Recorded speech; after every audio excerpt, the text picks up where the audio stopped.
community has waited too long for this to happen. Tonight, 100 years after being marooned on a man-made island, Shoal Lake 40 will soon have on-the-ground access off the reserve. From moving out from the federal system of providing education programs and services into the Anishinaabe education system. Indigenous education is making ground in Anishinaabe Territory. We're doing a great God's job. And some people need it, and it stuff like that. Yeah. I'm on the streets for 20 years. I know some people are struggling. And a food pantry in a place you wouldn't expect it is making a big difference in Yellowknife.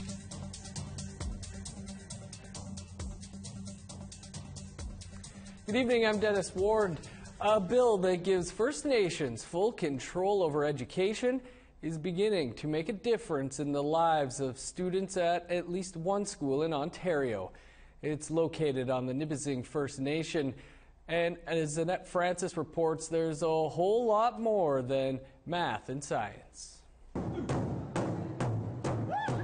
Monday to Friday at 8:50 every school day, beats like this resonate throughout the halls of Nipissing Secondary School. Culture and language isn't just read about in library books. At this school, it's a living learning experience. Good morning, staff and students of Nipissing Secondary School.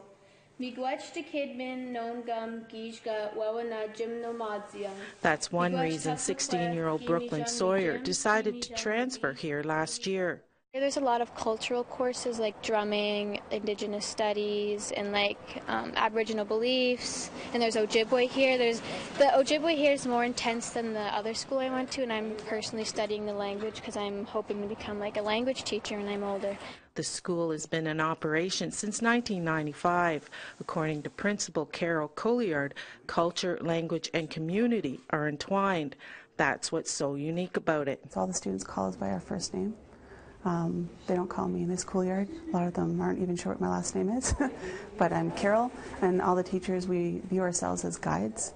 We're here to guide them at this point in their journey. We're not the only guides. We connect with community partners. We connect with the elders, with the knowledge keepers, and they, as a team, we teach and guide these students. Nipissing First Nation is one of 23 Anishinaabe communities that signed on to the Anishinaabe Education Agreement. According to lead negotiator Tracy O'Donnell, it's taken 20 years to get to this point. As of last April, the participating First Nations have taken full control over education for junior kindergarten to grade 12. Right now, the communities are in the process of transition. They're working from moving out from the federal system of providing education programs and services into the Anishinaabe education system. So there's some transitions that are going on right now. We're establishing our student information management system and working with the communities to identify their educational needs and priorities so that we can work in plans to address those.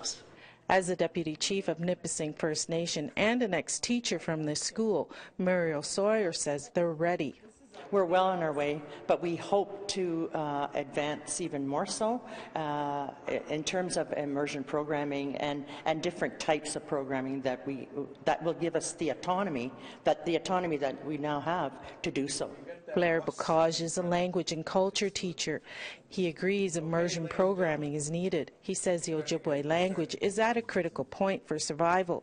Right now, he's pleased to see the signs of transition in the school. We're not getting a no anymore for when we try to bring our culture and language. It's, yep, let's do it. How can we make it fit into our school instead of how could we make it fit into the curriculum? According to Deputy Chief Sawyer, the graduation rates in this school are high because the language and culture programs help to instill pride and confidence. She says that's why a First Nations education system is so important. Annette Francis, APTN National News, Nipissing First Nation. And we'd like to hear what you think. Here's how to continue the conversation. Send your emails to news@aptn.ca. Find us online at aptnnews.ca and on youtube.com/aptn news. Also, you can follow APTN News on Facebook, Twitter, and Instagram for more Indigenous news. A First Nation that sits on the border of Manitoba and Ontario is celebrating a milestone. For over 100 years, Shoal Lake First Nation number 40 was cut off so Winnipeg could get drinking water. Now an all-season road is nearing completion that should give the community a little more freedom. Ashley Branson has the story. Long time to get to this point, for many years. And we want to celebrate this moment with you. Chief of Shoal Lake 40, Erwin Red Sky, welcomed a handful of political leaders and community members at the local arena. The First Nation celebrates Freedom Road finally reaching the Trans-Canada Highway. We've struggled many years for access, for economic development, and I think that dream is coming to reality. More than a century ago, the people of Shoal Lake were forced onto a man-made island so the city of Winnipeg could have drinking water, making the only way in or out of the community by barge or ice road. Phase 1 of Freedom Road began last year. Now Phase 2 is complete and ahead of schedule. We're here really to celebrate an achievement. Members from the federal and provincial governments were in attendance of the event.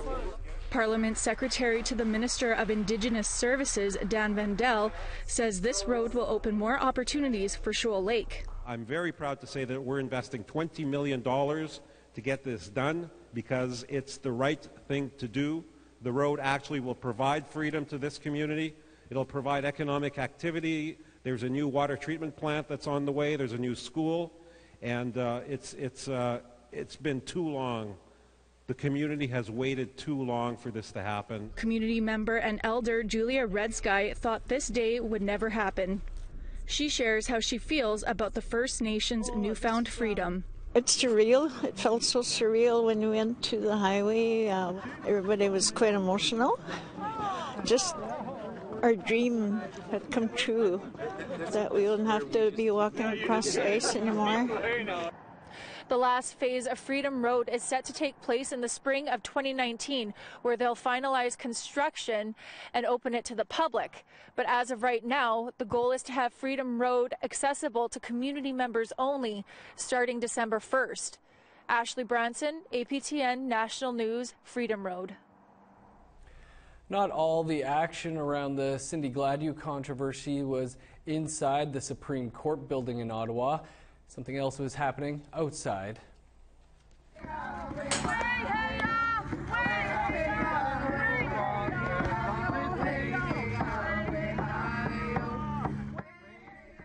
On Thursday, an RCMP officer interrupted a ceremony on the front steps of the Supreme Court of Canada, where peaceful demonstrators sang and demanded justice for Cindy Gladue. Moments later, some women returned to sing the Mi'kmaq honor song. Commenters on social media say the incident is symbolic of the injustice Indigenous peoples face in Canada. The Supreme Court will decide whether Bradley Barton, the man who was acquitted of first-degree murder and manslaughter in Gladue's death, will face a new trial. Time for a quick break, and then we'll have more reaction to the Supreme Court's ruling about the federal government's duty to consult.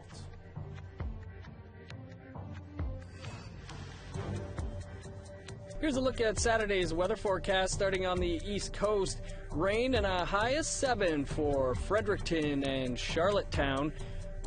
4 above and a rain-snow mix for Happy Valley, Goose Bay and Cartwright. 9 above for Montreal with some rain. 9 in Quebec City with sun. 10 and sunny in Toronto, Sarnia and Windsor. 9 above for London. Snow and +3 for Sioux Lookout. A rain-snow mix and 6 above for Wawa. -3 and snow in Puckatawagan. 0 with snow for The Paw. Snow as well for Gimli and Winnipeg with highs of +3, +2 and snow in Brandon and Dauphin. 0s across much of southern Saskatchewan. Snow in Regina and Yorkton. -2 with snow in Stony Rapids. Snow and -1 in Uranium City.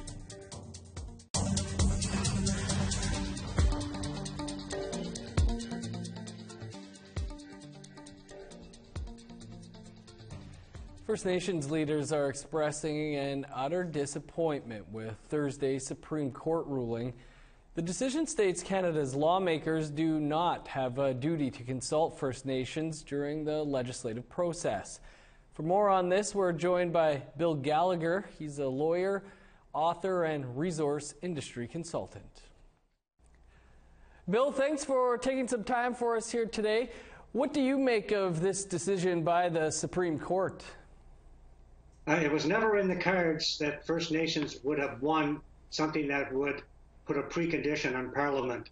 It comes a week after, 2 weeks after the most important legal win ever in the winning streak, and that is the Kinder Morgan quashing of the NEB's permits and the Executive Council's order. So back to back, these two cases run the risk of offsetting each other in terms of importance.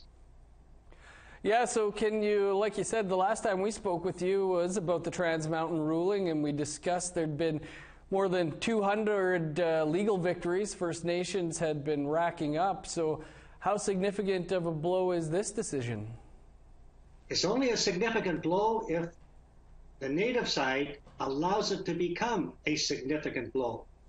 I have beside me here a stack of National Post articles and think tank reports that are trying to undermine the Kinder Morgan ruling as a very important Native legal win. These articles by former CEOs and by University of Calgary professors are trying to knock out the underpinnings of the legitimacy of the Native legal winning streak at 269 legal wins. They'd like to put a cloud over your success. This case comes along 1 week later, and with all the Native side saying that it's a disheartening setback, they're saddened by it, they're disappointed, they're allowing the group that want to knock the underpinnings out of the legitimacy of this legal streak. They're basically saying, look, they don't like losing. The Supreme Court of Canada has finally served them a loss. They can't handle it. It just shows they've been overreaching. They've been overreaching all along. They don't deserve to have the status and the authority that they have to stop pipelines. So I'm saying all the Native side commentators who are not able to address this as a court case that was never there to be won, instead of commiserating over this loss, they should be fighting the importance of the Kinder Morgan win, which is the all-time high in the rise of Native empowerment, and they should not be setting the stage to allow the naysayers to score points on the legitimacy of the rise of Native empowerment. Bill, do you see this recent decision now leading to more costly court battles for First Nations? First Nations did not have to win this court case to add it to their winning list. They have a phenomenal winning list as it is. They've won in every resource sector, in every industry, at the appellate level, and they've won convincingly. The time has come to try to commercialize their wins and get something out of it other than just having it in their trophy case.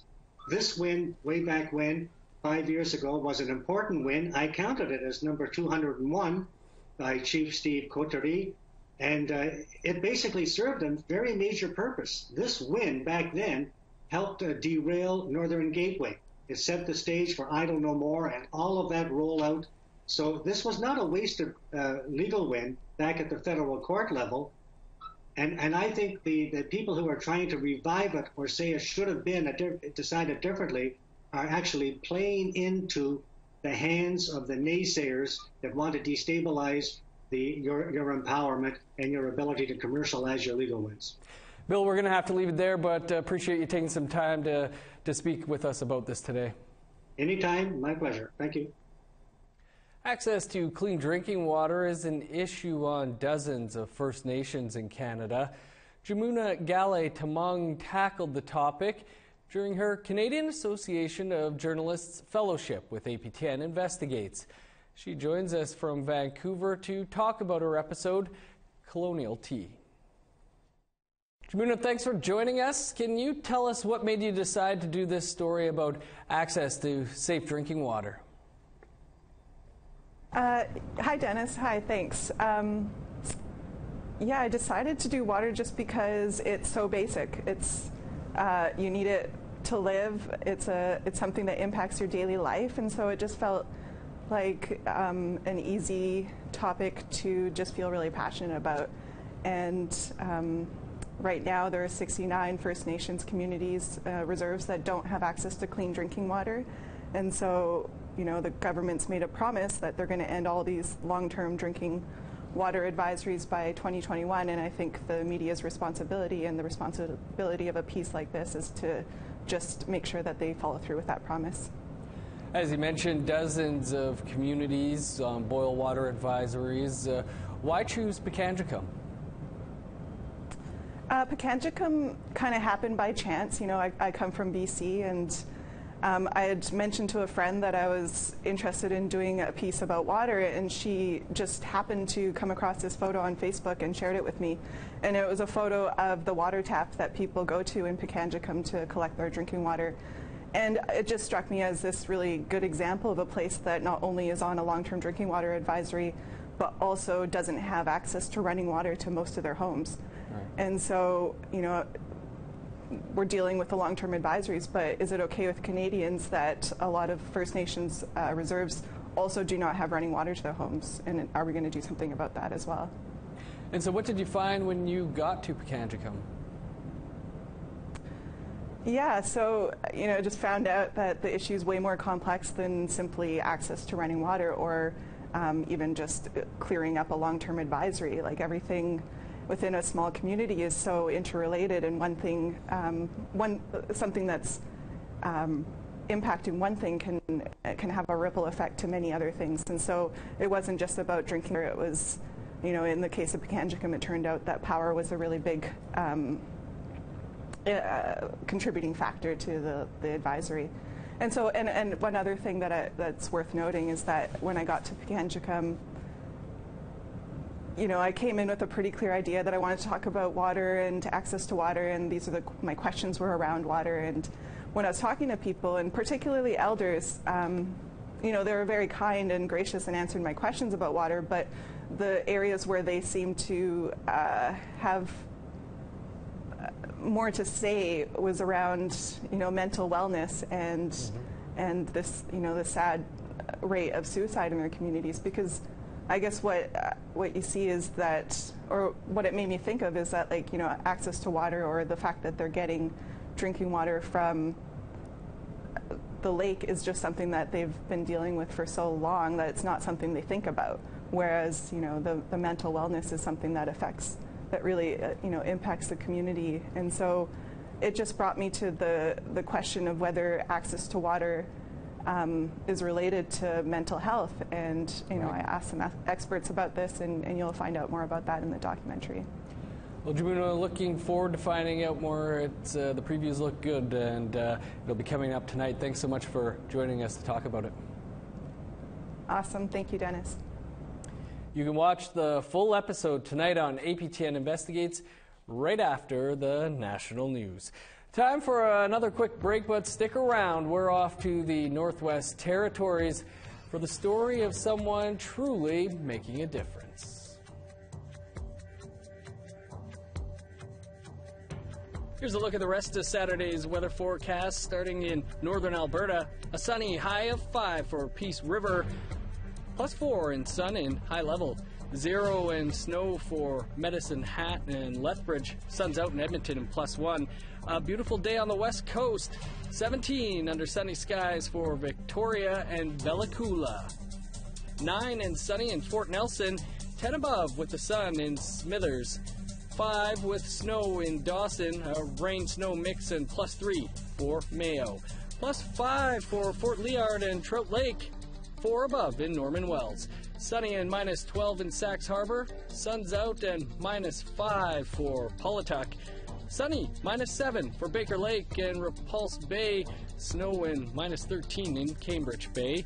-1 in Iqaluit, -9 in Resolute.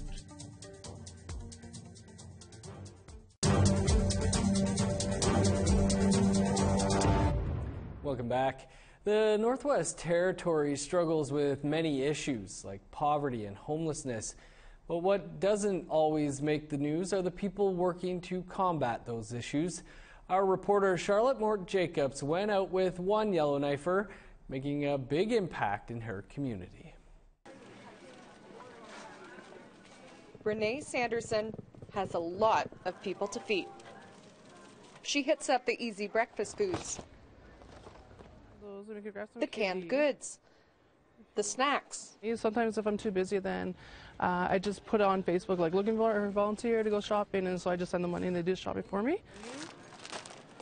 She pays for the food from donations she has collected. But all of this will be free to the people who need it the most.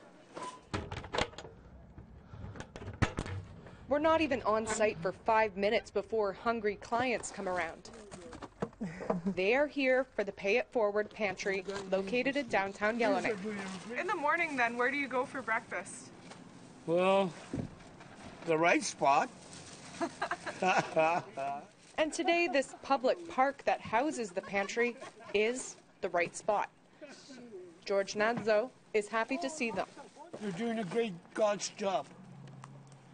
And some people need stuff like that. Yeah. I'm on the streets for 20 years. I know how some people are struggling. Sanderson has run charities in the past, but she wanted to test out a leave what you can, take what you need approach to tackling homeless hunger. Because the food bank is only open twice every month, but what happens in between, like when people need it? This woman relied on this pantry for her breakfast today. Yeah. Some of the streets, cut woods.